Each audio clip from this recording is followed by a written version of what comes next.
Hey guys, welcome to another episode of This Is How I Snipe. This time I'm gonna put you in a map on which you are familiar with in this series, which is the Sharkey Peninsula Rush Mode. I honestly wasn't thinking about uploading any of this, but this was most definitely one of the most intense fights I've ever had since a long time, guys. Since a really long time. And I actually really had fun because there were no gameplay breaking stuff that ruined my gameplay experience, and I really had a great time. So this is a 64 player server, but I don't think the server is full actually. I think there's like 20 players per team or something like that. But anyway, I am defending the first set of MCOMs and that first set of MCOMs was just blown up. They activated both MCOMs while I was there, and as soon as I spawned, and as you could see there, I reached the first MCOM and it was already exploding. Then the other one was also armed as well, and like a couple of seconds later it exploded as well. So first set of MCOMs, we were completely annihilated, nothing we could really do. But I decided to stay behind. I decided to stay behind enemy lines, even though they blew these two MCOMs away. And the fact that I'm being pushing the front lines a little bit too much, this is a big risk, because sometimes when you do that, enemies end up sneaking past you, and what happens is you lose control over the map, and you think you're defending them, and all of a sudden you have like 10 guys behind you near the MCOM already arming the MCOM. But I really didn't care at this point. I just wanted to make as much damage as possible here on their main base, so that they would be distracted by me, and meanwhile my teammates would organize a decent defense and put a better fight against them. But that I totally blew it. I mean, I stayed in the front lines far too long. They eventually passed through us and armed both MCOMs again. So this is going to be going a little bit too fast. They are completely raping our team. There's nothing we are really doing about it. Even though I'm getting the kills here, in terms of team play, there's nothing really useful that I'm doing, because I'm obviously out of sync with the way the rest of my team is playing. I stayed too far on the front lines. A couple of squad mates did the same mistake, so there's one full squad wasting time too much, too further ahead. But anyway, I was trying just to survive. I wasn't gonna give up that easily. They already have access to the last set of MCOMs, so this is the final line, guys. If we lose these two MCOMs, we're done. We're gonna lose the map. And guess what? They still have almost 200 tickets. They have, I think I'm seeing clearly, they have 192 tickets as of now, and there's only 2 MCOMs to go, and they win the map. So it's, guys, 99% of the time when I'm confronted with this kind of situation, the attacking team only having the last 2 MCOMs to blow, and they have almost all the tickets left, that you're pretty much done. There's no way in hell that you're gonna win that match. It's impossible. But even so, I kept on, trying to kill them as much as possible. So right here, I was on the middle of a big fight. I was trying to survive as much long as possible, and I ended up killing. But meanwhile, I took like 10 guys with me, or 12 guys with me, without getting killed. Anyway, I spawned back in our to clear this part of the base, which is really close to our main MCOMs. They were sneaking to the right side, and then from this point forth, I was like, okay, I'm gonna place a spawn beacon in between both flags. We went over this a couple of episodes ago, and I'm also going to use the MAV to detect any enemy movement within this final MCOM. Even though we have 2 MCOMs, I noticed that most of my teammates were actually focusing on the MCOM from the outside, and the MCOM here in the inside was really not getting defended by the rest of my team. So that's why I placed the MAV there. And right here you see the map is glitching. Whenever I look up, I get, the walls disappear. Look. I can even see them through walls. Are you seeing the same thing as I am? Look, huge bug. Never noticed it about that. And I noticed it while I was playing, and I was like, holy shit, I'm a hacker and I didn't know it. But anyway, they ended up killing me again. I had placed the spawn beacon on a safe position, as close as possible to that MCOM, guys, because sometimes if you don't place the spawn beacon there and you think that, oh, it's basically the same thing if I spawn on my uncap, it's not the same. If you spawn on your uncap, you still have to travel from your uncap to the MCOM, okay, so it will take you lots of time. Meanwhile, they planted the first MCOM, the MCOM on the outside, and I was just rushing towards it as fast as possible so that I could start defusing it, and hopefully my teammates would cover me. But I eventually ended up disarming, I mean, sorry, to use to Counter-Strike, defusing is on Counter-Strike. I managed to disarm the MCOM and kill the leftovers from this specific part of the map. And then by looking to the minimap, and by the way guys, I am constantly looking to the minimap so that I never get taken by surprise. So as I was looking to the minimap, I noticed some red triangles on this specific part of the map, and I decided to, you know, try and clean this flank, the left flank. Meanwhile, even though the other MCOM was activated, I noticed that my teammates were there, and I just trusted them and didn't bother go back. I really wanted to push the front lines, and that's exactly what I'm doing here. I'm pushing the front lines.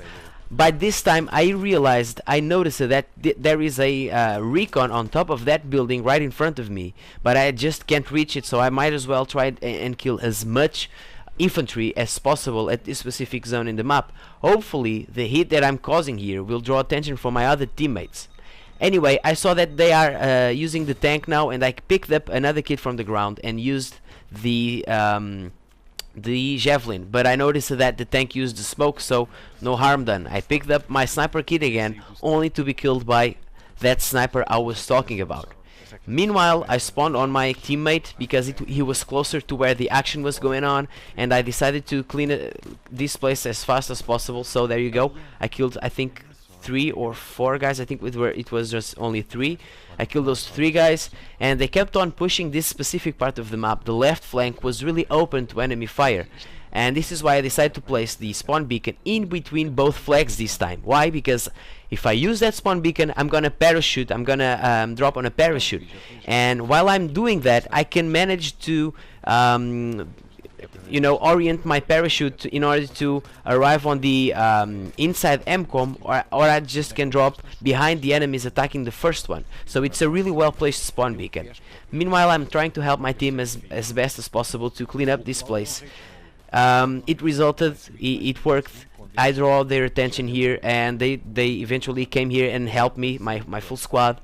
And then I noticed that the other flank was not being watched over, so I killed that guy as well, and I decided to walk to the right flank of the map, because usually when you're playing on public servers, you never see like that the team is spreading 50-50 throughout the map. Usually they're all on the same side, and what happened here was previously they were all on the side where I am now, and then the left flank was completely open to enemy fire. That's why I went there. And once we cleaned that place, our entire team was actually in the left flank and left the right flank, which is the one I'm at now, completely, you know, defenseless. And these guys were already taking advantage of that. So I decided to act real fast and kill them as fast as possible, and which I succeeded. And here I was really divided. Should I keep pushing forward, or should I go back? But I noticed that the left flank was still covered by my teammates, so I thought that, well, screw it, I'm gonna keep pushing the front lines on the right flank. And I'm glad I did that, because whenever they're not, when you're attacking them, they're not attacking you, you know what I mean? Sometimes the best defense is the offense. If I keep harassing them on their main base, they won't have the time to advance and push forward to our main base. And hopefully that will give us both time and positional advantage, because our team can advance more on the battlefield, pushing their front lines as a whole. But eventually I got killed, and they ended up sneaking and activated the 2 MCOMs. Guys, this was the most decisive moment in the entire game. I killed the sniper, hopefully he was alone. I managed to disarm this MCOM just in time, guys. 1 or 2 seconds later, that MCOM would be blown, and then this one was even closer to explode. I killed the only one defending them, and I was just rushing towards the MCOM. I managed to start defusing it. Someone tried to kill me with an RPG, Luckily they failed, and I managed to disarm the MCOM just in time. So both MCOMs almost exploded like 2 seconds later for each one of them, and the round would have been over. So luckily we managed to play as a team, and they covered me while I defused both MCOMs, but there's still a long way to go. They still have 87 tickets. This is insane. So we've been hanging, we've been, you know, enduring all this massacre they've been doing us, and without this because of this mess, they managed to sneak through our defensive lines and are now arming the inside MCOM again. I was trying to look at this. If you see there's C4 there, and I blow the C4. I noticed that they were throwing the C4 because I heard American voices saying something about C4. When you do hear them saying something about C4, it's because the enemy is throwing C4 to the ground, and that's the reason why I used the stairs instead of the ladder. But anyway, we managed to defuse that MCOM, and then that tank was focusing on my teammate, which was defusing that MCOM as well, and I just baited the tank. I run in front of the tank on purpose, so that he would get distracted by me and not kill my teammate that was defusing the MCOM. Luckily, he managed to defuse that MCOM, but we were really tight. We needed to destroy that tank ASAP, and that's why I changed to the engineer kit. I usually don't do this, but we really needed to do so. The tank was really pushing the front lines. They were already planted this MCOM, and luckily I managed to destroy that tank and leave room for my team to advance, kill that sniper, and actually defuse the MCOM. So, whew, mission accomplished. But again, we're still a long way to go. There's still 66 tickets left. And here I got greedy. I wanted to knife this guy. I acted stupid. I shouldn't have done that. Anyway, lesson learned. My teammates eventually kill him, my squad mates, and revive me. And I'm really like deciding what should I do now. We basically defended their main attack there, because you know their battle tank was there, lots of infantry, snipers, they had spawn beacons, they have RPG guys on the left flank of the map, so they were really putting a good fight, but we managed to pull through. And so I decided to, okay, no, I'm not gonna play aggressive now. I'm gonna use the MAV and spot as much infantry as possible, so that again my teammates can never be taken by surprise. So this is what I'm gonna do. I'm gonna use the MAV and spot everything I see. And as you can see, guys, I was typing in the chat window that they had the tank again, and that we really needed to destroy that tank because it can cause us great trouble. And one thing is that when you're playing on a public server, you don't see many players willing to change kits. You know, they're playing recon from start and they end up playing recon. Okay, they finish the map always with the same class. Same thing applies for, you know, support, medics, engineers, stuff like that. But sometimes you need to change kits because your team is failing to do that. And that's why I changed to the engineer kit back then, for example. And right there the text at the chat message window, I was asking my teammates to destroy the tank, like change classes, guys, go with engineer, go with support, just take that tank down, it's really important. And I think they were actually holding off pretty well. They were giving a good fight to the tank. They even had the this main ram here where the tank is going, full of mines, so the mines exploded, as you can see there, and the tank got disabled, and that slowed their attack down. Right there I tried to blow my our mine. That blue thing in the ground, on the ground, is another mine that didn't go off.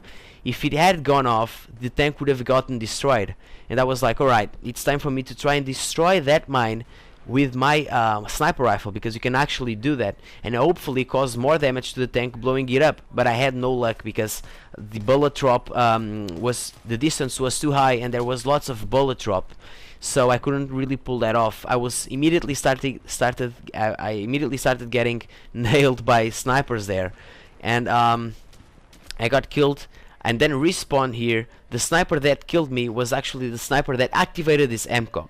And I immediately spawned on my spawn beacon, which I placed right here where I am now, and I'm replacing the spawn beacon at the same place, because that's a common mistake. Most times the enemy will activate the MCOM and not look for their surroundings, searching for, you know, claymores, spawn beacons, MAVs, stuff that could give them a huge disadvantage.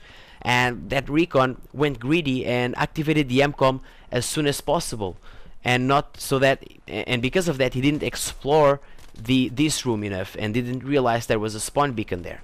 But anyway, guys, keep your eyes open for that whenever you are planting an MCOM. Before you plant the MCOM, before, guys, never after, because after you plant the MCOM, all the attention is gonna be drawn there. So before the attention is drawn to the area you make sure you scout it and destroy enemy equipment. It's really important.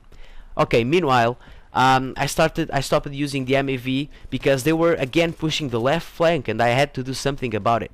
I honestly don't know how I survived this this 2-on-1 situation. I managed to kill the sniper, and I have no idea how the medic didn't kill me. Look at this. I guess sometimes you have to be lucky as well. Can't be jinxy all the time, at least. But anyway, we're only 21 tickets away from winning the match, and they're really doing their final push. I see some heads popping on the on that MCOM right there. I killed the guy, and I was looking for more targets here on the left flank when I realized that the minibird was actually on me. So I hid under the tree and tried to kill the guy, and I succeeded. I killed the minibird pilot, and then this mutant here, this ghost guy, dropped down and killed me. Now the weirdest thing happened. I killed both guys, right? I have the alley, everything is cool. Now check out what happens. Really weird, guys. Look at this. I almost got instantly killed by this video that guy, which is placed 7th on the on his team, and he actually has a negative score. And worst of that, did you see where he was? He was actually in front of me, but the damage indicator was saying that I was being fired upon from my back. And the weirdest thing of all is that he had an F2000 with a suppressor and a foregrip, which gives him an accuracy penalty, a bullet drop penalty, and damage drop penalty. And he still managed to kill me all the way from almost his base that easily. Really weird. I still haven't figured out what happened exactly, but it was some really weird thing. Anyway, guys, 5 tickets left to win the match. 4 tickets left, 3 tickets, and meanwhile, only 2 tickets left. I managed to kill the pilot again on the minibird, and the fact that the helicopter crashed killed the other guy inside, and we ended up winning the match. So this was really an epic game. I don't know if you guys liked it or not, but I really had lots of fun. It was really intense. I was always on the run, always, you know, doing those hard decisions that if you fail, your entire team will lose because of that. So it was really I felt the pressure, and I like that kind of feeling, you know, to feel that the weight of the match is coming down on me, and that I have to do some really good decisions in order to win the match, and also see that your team is actually keeping up with you and helping you where you need. So this is really one of the best games I have played since I have Battlefield 3, believe it or not. Anyway, guys, I hope you enjoyed it. Thanks for watching. Cheers.